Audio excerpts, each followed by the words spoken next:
What up, everybody? Today I'm going to be continuing my Power Move series by talking about the rise and fall of Coleman. I will put a link to the Power Moves playlist in the description of this video if you want to check it out. Yesterday I talked about how to ask for help like Tariq St. Patrick by appealing to people's self-interest. Today, as I'm looking at the rise and fall of Dre, I'm going to be focused on the two major laws from the 48 Laws of Power that he used. And that is Power Law 1, never outshine your master, and Power Law 20, do not commit to anyone. And how Dre used these two principles to go from prison and a lieutenant in Kanan's crew to the New York distro for the Jimenez siblings, the biggest drug cartel in all of Mexico. Like I said, when we were first introduced to Dre, he was a lieutenant in Kanan's crew. Dre and Kanan were locked up together, and one day some guys were about to kill Dre when Kanan stepped in and saved his life. And from this point, Kanan thought he had a loyal soldier who would be committed to his cause. Little did Kanan know that young Dre had big goals of his own. He one day wanted to be the biggest drug dealer in all of New York and had very little patience for getting there.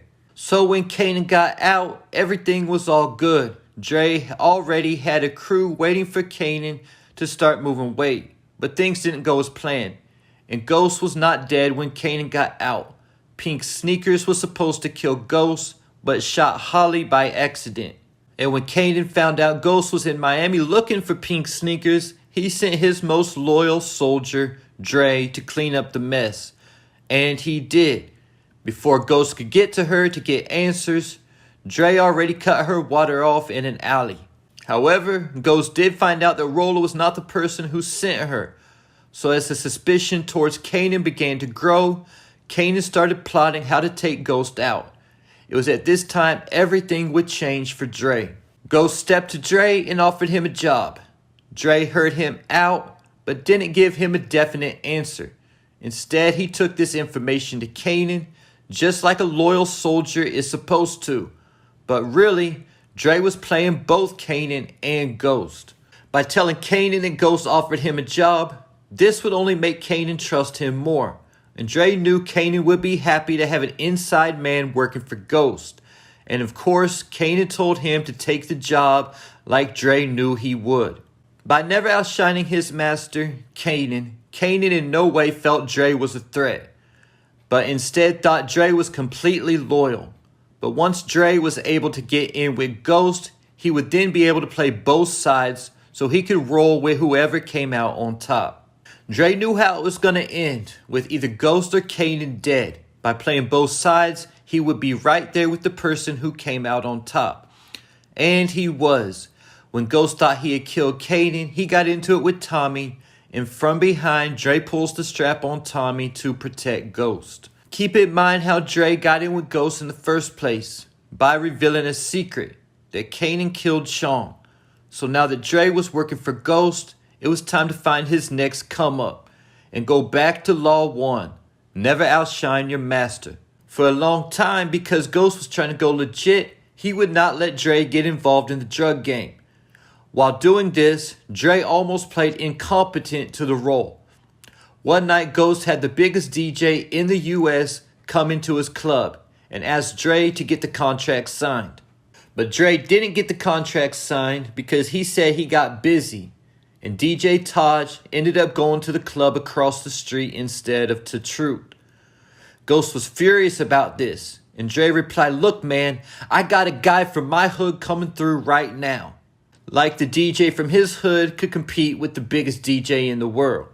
Dre knew how not to outshine his master to the point he almost would be fired sometimes. Then Ghost killed Lobos and had to start moving weight for Milan and selling in his clubs. So now Dre got another promotion. Now he was finally able to do what he had been waiting on the whole time, moving weight in the clubs. It was also around this time that Ghost invited Dre to a meeting with Karen Bassett. Keep in mind, Dre barely shown any signs of knowing what he was doing before, so Ghost did not feel like he was a threat. But in the meeting, Dre showed he wasn't as stupid as Ghost thought he was. Dre impressed Karen Bassett by saying something about demand and supply. Ghost was shocked, and after the meeting he said, "What the was that?" So Dre finally outshined his master, but at the most opportune time, because Karen Bassett took a liking to Dre. So firing Dre now would be a bad business move while he was trying to get a contract done with her. Then Ghost killed Milan with expectations to get out the game for good, only to be arrested by Angela the same night. The same night he was supposed to also finalize the contract with Karen Bassett and the Bassett Hotel Group. But who was standing right there with Karen and her dad when Ghost got locked up? None other than Dre. And while Ghost was locked up, he put Dre in charge of running the clubs, and he never missed a beat. But now that Dre was running the clubs, he had a new goal: climb the ranks in Tommy's drug organization. But the problem was, now Dre had to take orders from Julio, who Tommy made his distro. But Dre didn't respect Julio. After initially bumping heads with Julio, Dre knew he would have to fall back and come from another angle to get rid of him. So he did enough to convince Julio that he was for him and not a threat. So he set Julio up to meet a new Premier, but it was a trap. It was the Toros Locos gang that Julio was formerly a member of until Ghost bought his freedom. Julio's death now put Dre on top. He was now Tommy's distro and running the clubs for Ghost. Not to mention that he's moving product in the clubs without Ghost even knowing about it. But this still wasn't enough for Dre. Being under Tommy wasn't good enough. Dre wanted to be the top dog. So he started plotting with Crystal Ball on how he would steal Tommy's organization. So he played Tommy's emotion and desire to get revenge for Julio to his advantage. The Premiers started doubting Tommy because they didn't want to go to war with the Jimenez. Then Dre approached the Jimenez with a solution to the problem. He would steal Tommy's organization and go to work for the Jimenez as their New York distro. To ignite Tommy's desire to go to war, Dre and Crystal Ball burnt down Tommy's warehouse with all the product in it. Tommy, blaming the Jimenez, now wants war at all costs. But the Premiers, needing product, were losing patience with Tommy. This is all Dre needed. Tommy's crew all quit to go to work for Dre and the Jimenez. Tommy actually got Jason to front the product to him, but when he showed up with the good news, the whole crew was already gone. Just Dre waiting there, saying, "I tried to stop them." Tommy was so pissed off, he fired Dre. The same thing Dre was hoping would happen. Dre played his role with Tommy to the point that Tommy had absolutely no idea that he was getting played. It wasn't until they killed the leader of the Toros Locos, thinking the Jimenez was behind Reyna's death, that they found out that Dre was actually involved in everything. And when they went looking for Dre to kill him, even with Kanan in the car, now who also got played by Dre, they got the ultimate surprise. Dre was rolling with the Jimenez. Dre even walked right up to Ghost at Reyna's gravesite after a failed hit attempt and gave Ghost one of the Jimenez signature death cards. So now Dre was finally top dog. But there was a big problem. Diego Jimenez was making his life hell.